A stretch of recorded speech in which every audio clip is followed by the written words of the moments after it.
మీరు నాకు ఇచ్చే బలంతోనే కదా నేను కొట్లాడేది, నాకు ఇచ్చే శక్తితోనే కదా. కాబట్టి మీ అందరు నేను ఒకటే కోరుతా ఉన్నా, ఇక్కడ ఒక మనిషికి టికెట్ ఇచ్చినాం, ఉప ముఖ్యమంత్రి పదవి ఇచ్చినాం. ఎందుకు మారిపోయింది ఆయన పార్టీ? ఎందుకోసం మారింది పార్టీ? నేను ఒక్కటే మాట చెప్తా ఉన్నా, కడియం శ్రీహరి సరే నేను అనలేను, ఆ మాట నా నోట నేను అనలేను. కానీ ఆయన చేసిన మోసానికి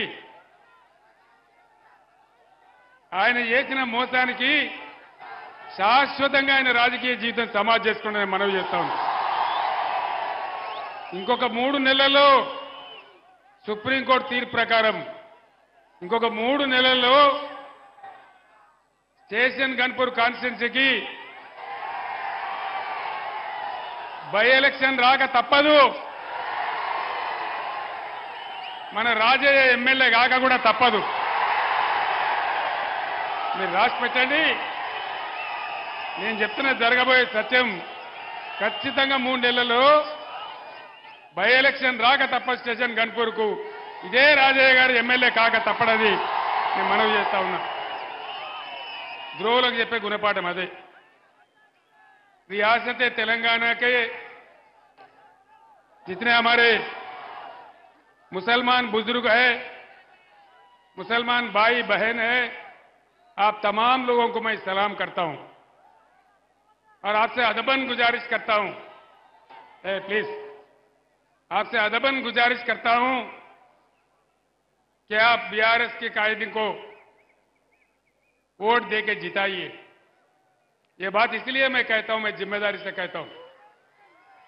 मैं कह रहा हूं, जब तेलंगाना रियासत के लिए लड़ रहा था, जद्दोजहद कर रहा था, कई बार मैं वरंगल में आया, कई बार मेरा तकरीर हुआ, बड़े बड़े जलसा भी हुए।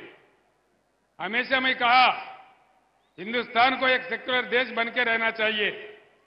हिंदुस्तान सबका देश है, किसी एक का नहीं है। और उस दिन मैं कहा, लोग कितना भी धोखा कर रहे थे, उस समय के वजीर आला लोग हमारे तोड़ने का कोशिश कर रहे थे। मैंने कहा अल्लाह के घर में देर है लेकिन अंधेर नहीं है, और अल्लाह का करम हुआ, हमको तेलंगाना हासिल हुआ। ఈ యొక్క కాంగ్రెస్ గవర్నమెంట్ నేను అడిగినా, ఏమయ్యా ఇన్ని హామీలు ఇచ్చినారు, అమలు చేస్తలేరు? మన ప్రతినిధులు అడిగినారు అసెంబ్లీలో. అడిగితే ఏమంటాడు ముఖ్యమంత్రి? కేసీఆర్ నీ గుడ్లు వీకి నేను గోళీలు ఆడుకుంటా, నీ పీగులు దేశం నేను మెడలేసుకుంటా, ఆఖరికి నీ ముడ్డి మీద షెడ్డి కూడా గుంజుకుంటా. నేను 10 ఏళ్ళు ముఖ్యమంత్రిగా ఉన్నా, ఇటువంటి మాట ఎప్పుడన్నా విన్నరా నా నోట? కేసీఆర్ నిన్ను ఉంచబోయి చెర్లపల్లి జైలు వేస్తా, ఈ జైళ్లకు తోకమాటకు నేను భయపడతానా? కేసీఆర్ జైళ్లకు భయపడితే తెలంగాణ వచ్చేదా? వచ్చునా తెలంగాణ? ఎన్ని దెబ్బలు తిన్నాం, ఎన్ని నిరాహార దీక్షలు చేసినాం, ఎన్ని రాజీనామాలు చేసినాం, ఎన్నిసార్లు పదవులను ఎడమకాలు చెప్పులాగా ఇసిరేసినాం. మేము గట్ల భయపడితే తెలంగాణ వచ్చేదా? దయచేసి మీతో నా ప్రార్థన ఒకటే, తాతగాని రేవంత్ రెడ్డి ప్రభుత్వం ఏమో నోరు మూసుకొని పడినది. ఏం మతలబైంది ఇలా? నరేంద్ర మోడీ ఎత్తుకపోతా అని బాజాప్తా రాష్ట్ర ప్రభుత్వానికి పంపించండు. ఇవాళ ఇతడు ఈ ముఖ్యమంత్రి ఏమో కుయ్యి లేదు కయ్యి లేదు. ఏమనుకోవాలి దీన్ని? ఇంతకు ముందే కృష్ణానది తీసుకుపోయి కేఆర్ఎంపీకి అప్పచెప్పిండు. ఇలా గోదావరి ఎత్తుకొని పోతా అంటే మూతి ముడుచుకొని కూర్చున్నారు. ఏం కారణం? దాన్ని ఎవరు కాపాడాలి? నేను ఒక్కటే మాట మీకు మనవి చేస్తా ఉన్నా, దయచేసి ఒకటే ఒక మాట మీద ప్లీజ్, ఒక్కటే మాట నేను మనవి చేస్తా ఉన్నా.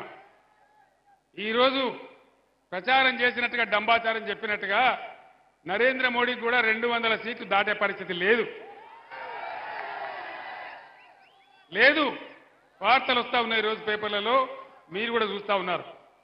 నేను మీ అందరిని ఒకటే కోరుతా ఉన్నా, ఈ మోకాలో ఇలా తెలంగాణలో పార్లమెంట్ సీట్లన్నీ మనమే గెలిస్తే పేగులు దిగేదాకా కొట్లాడేది ఒకటే ఒక పార్టీ, బీఆర్ఎస్ పార్టీ. 14-15 ఎంపీలతో మనం పోతే కేంద్ర ప్రభుత్వంలోనే హంగ్ పార్లమెంట్ వస్తే కీలకమైన పాత్ర పోషించే అవకాశం తెలంగాణకి ఈరోజు ఉంది. కాబట్టి దయచేసి మన గోదావరి కాపాడుకోవాలన్నా, మన కృష్ణ కాపాడుకోవాలన్నా, తెలంగాణకు రావాల్సిన నిధులు రాబట్టుకోవాలన్నా, మన ప్రాజెక్టులకు జాతీయ హోదా రావాలన్నా, నిరుద్యోగ సమస్య తీరాలన్నా, మన బతుకులు బాగుపడాలన్నా ఖచ్చితంగా ఇలా బీఆర్ఎస్ అభ్యర్థులే గెలవాలి. అదే తెలంగాణ క్షేమం. దయచేసి ఆలోచన చేయాలి. నేను చెప్పేది ఆశామాషి మాట కాదు. రైతు బంధు పోయిందా? కరెంటు బంద్ అయిందా? కోతలు వచ్చినాయా? వడ్లు కొంటున్నారా? బోనస్ ఇస్తున్నారా? బోనస్ బోగస్ అయిందా? మరి ఇన్ని మోసాలు చేసిన తర్వాత కూడా గోదావరి ఎత్తుకపోతానే బీజేపీకి కానీ, లేదా మా వాగ్దానాలన్నీ భంగం చేసిన కాంగ్రెస్ కానీ ఓటేస్తే ఏమవుతుంది? మేమన్నీ మోసం చేసినా, మొన్న అసెంబ్లీలో చెప్పి 5 నెలల లోపల మోసం చేసినా మళ్ళా మాకే గుద్దిండ్రు అని అన్ని పండబెడతారు. కానీ ఈ కాంగ్రెస్ ప్రభుత్వం మెడలు వంచి, నేను ఒక్కటే మాట చెప్తా, మీరు వినాలి. ఒక ఊళ్ళో 2 పాలెలకు పంచాయతీ పడుతుంది. ఏం చేస్తారు? వాదించడానికి ఆయన ఒక పంచును, ఈయన ఒక పంచును పెట్టుకుంటారు.